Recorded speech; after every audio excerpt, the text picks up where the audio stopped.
saludito a Kira? ¿Eh? ¿No quieres hacer otro saludito a Kira? Pequeño. ¿Eh? Ya se cara ya. ¿Ves?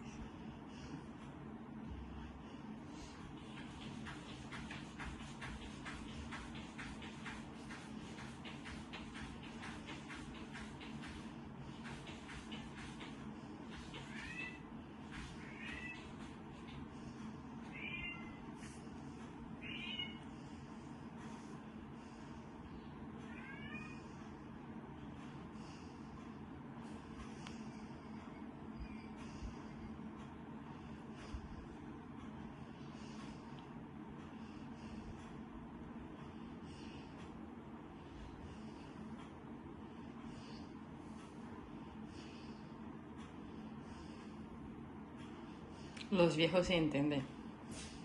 ¿Has visto con qué elegancia se echa esta gata? Mm. Se pone así.